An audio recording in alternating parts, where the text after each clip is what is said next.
Baik, Assalamualaikum warahmatullahi wabarakatuh. Perkenalkan, nama saya Tinatun dengan NIM 23650003. Saya dari kelas A, program Studi Teknik Informatika, Fakultas Teknik. Jadi pada video kali ini saya buat untuk memenuhi tugas mata kuliah dari Manajemen Proyek Teknologi Informasi. Di sini kami akan mereview dua materi, di mana materi pertama itu ada Manajemen Proyek Teknologi Informasi, dan materi kedua itu tentang manajemen proyek TI. Baik, langsung saja kita ke materi yang pertama, yaitu tentang manajemen proyek informasi teknologi. Di sini saya akan mereview materinya. Baik, langsung saja di sini saya akan mereview materi yang pertama tentang manajemen proyek information teknologi. Jadi materi ini memberikan pengantar yang komprehensif tentang manajemen proyek perangkat lunak, mencakup definisi, komponen penting, dan proses manajemen proyek. Berikut ini adalah ulasan dan ringkasan berdasarkan isi materi yang telah diberikan. Yang pertama itu ada pengertian manajemen proyek. Manajemen proyek adalah penerapan pengetahuan, keahlian, alat, dan teknik untuk mengelola aktivitas proyek. Tujuannya adalah mencapai sasaran proyek sesuai waktu, anggaran, dan kualitas yang diharapkan. Dalam konteks perangkat lunak, manajemen proyek bertujuan memastikan pengembangan perangkat lunak berjalan efektif dan efisien. Yang kedua itu aspek-aspek penting dalam manajemen proyek. Yang pertama itu adalah manajemen personel, yaitu mengelola peran seperti manajer senior, manajer proyek, praktisi, klien, dan pengguna. Yang kedua adalah manajemen produk. Manajemen produk yaitu mengidentifikasi kebutuhan produk perangkat lunak, fungsi, dan performanya. Yang ketiga adalah manajemen proses, yaitu mencakup dokumentasi, perbaikan berkelanjutan, dan pengendalian selama pengembangan. Yang ketiga itu adalah fase dalam manajemen proyek. Manajemen proyek memiliki 5 fase utama. Yang pertama itu ada persiapan, yaitu mengidentifikasi kebutuhan proyek. Yang kedua ada perencanaan, yaitu membuat rencana pelaksanaan termasuk kebutuhan sumber daya. Yang ketiga itu ada pelaksanaan, yaitu mengimplementasikan rencana dengan koordinasi tim dan sumber daya. Yang keempat itu ada pengawasan, yaitu memantau kemajuan proyek dan memastikan tujuannya. Yang kelima itu ada sosialisasi, yaitu formalisasi keberhasilan proyek kepada pemangku kepentingan. Yang keempat itu ada dokumentasi proyek. Pentingnya dokumentasi proyek dijalankan melalui berbagai jenis dokumentasi seperti konsep proyek, yaitu visi dan tujuan awal. Yang kedua adalah lingkup proyek, yaitu elemen yang harus diselesaikan. Yang ketiga ada pengendalian proyek, yaitu laporan dan analisis resiko. Dan yang terakhir adalah hasil proyek, yaitu produk akhir atau deliverables. Yang kelima adalah kunci keberhasilan dan kegagalan proyek. Proyek dianggap sukses jika selesai tepat waktu, sesuai anggaran, dan berkualitas. Penyebab kegagalan seringkali mencakup perencanaan yang buruk, komunikasi tim yang lemah, dan pengelolaan resiko yang kurang efektif. Yang keenam adalah kompetensi manajer proyek. Manajer proyek dia memegang peran kunci dan harus memiliki keterampilan seperti memotivasi dan mengorganisasi tim, menyelesaikan masalah problem solving, dan mampu menghargai dan mengenali potensi anggota tim. Jadi kesimpulan dari materi yang pertama ini adalah memberikan fondasi yang baik untuk memenuhi manajemen proyek, terutama dalam konteks perangkat lunak. Pendekatan sistematis seperti yang dijelaskan membantu mengelola dengan lebih efektif dan meningkatkan kemungkinan keberhasilan. Baik, selanjutnya di sini saya akan mereview materi yang kedua tentang manajemen proyek TI. Yang pertama itu ada fase definisi. Tujuannya adalah untuk memahami dengan baik masalah-masalah yang dihadapi oleh user dalam memperkirakan biaya, waktu, dan penyelesaian suatu proyek. Selanjutnya adalah tiga aktivitas utama pada fase definisi. Yang pertama adalah memahami dan menganalisa masalah-masalah dari kebutuhan user dalam membuat proyek TI. Yang kedua adalah keputusan apakah proyek dilaksanakan atau tidak.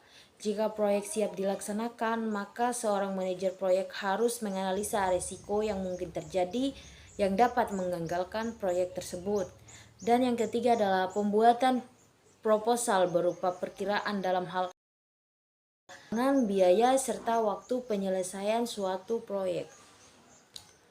Selanjutnya adalah dokumen kebutuhan. Dokumen kebutuhan adalah dokumen formal yang digunakan untuk mendetailkan kebutuhan atau persyaratan khusus yang harus dipenuhi oleh suatu sistem, aplikasi, atau proyek. Dokumen ini dia umumnya mencakup kebutuhan fungsional, kebutuhan non-fungsional, batasan sistem, serta kriteria validasi dan verifikasi. Tujuannya adalah untuk memastikan bahwa semua pihak yang terlibat dalam pengembangan proyek memiliki pemahaman yang sama tentang apa yang diharapkan dari sistem atau aplikasi yang akan dikembangkan. Selanjutnya adalah dokumen kebutuhan atau requirement document atau RD.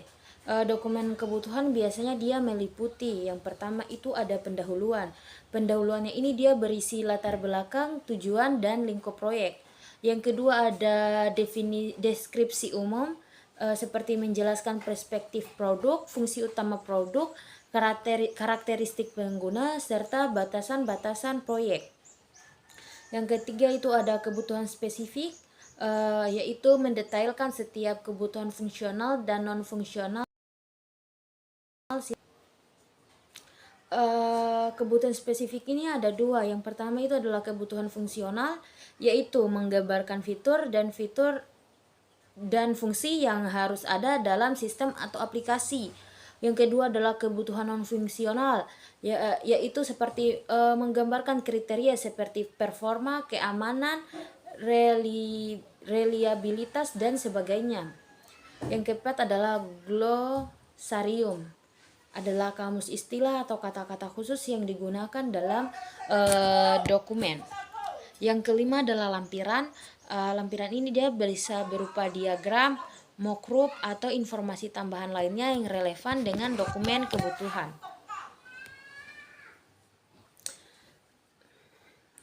RD atau requirement document menyatakan masalah-masalah yang dihadapi user dan solusi umum yang dibutuhkan. Biasanya dia berorientasi pada bahasa yang digunakan oleh user sehari-hari dan jauh dari bahasa komputer. Kadangkala dokumen RD digunakan sebagai permohonan untuk sebuah proposal, request for a proposal RFD, ketika user menawarkan proyeknya kepada kontraktor luar. Adapun langkah-langkah pembuatan dokumen kebutuhan. Langkah-langkahnya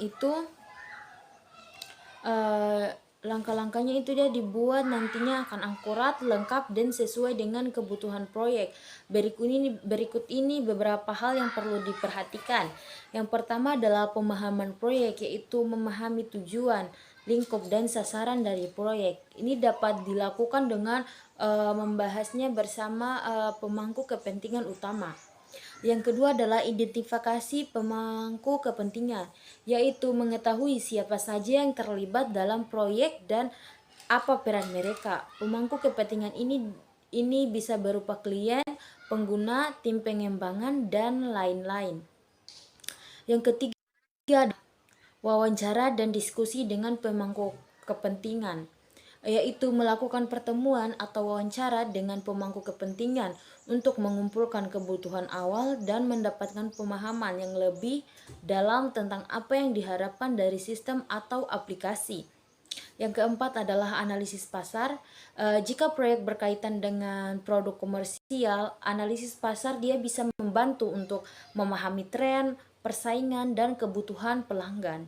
Yang kelima adalah studi kelayakan, menilai apakah proyek layak untuk dikerjakan dari segi teknis, finansial, dan operasional. Yang keenam adalah identifikasi kebutuhan awal, yaitu mengumpulkan daftar kebutuhan awal yang mungkin akan masuk ke dalam RD nantinya. Daftar ini dia bisa berupa fitur-fitur yang diinginkan, batasan teknis, dan lain-lain. Yang ketujuh adalah penyusun kerangka kerja RD, yaitu membuat outline atau kerangka dasar dari RD yang akan dibuat. Ini akan memudahkan dalam proses penulisan RD nantinya.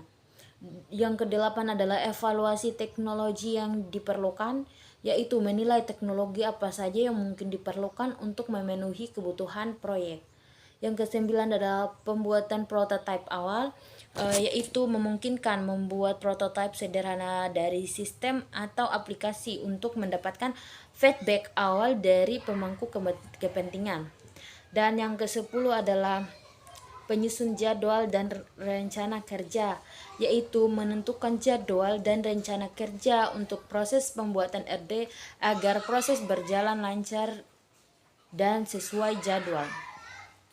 Dalam mempersiapkan langkah-langkah seperti di atas dengan baik, proses pembuatan RD akan lebih sistematis, terstruktur, dan menghasilkan dokumen yang akurat dan sesuai. Mungkin itu saja penjelasan dari saya, lebih dan kurangnya mohon dimaafkan. Billahi taufiq wal hidayah. Wassalamualaikum warahmatullahi wabarakatuh.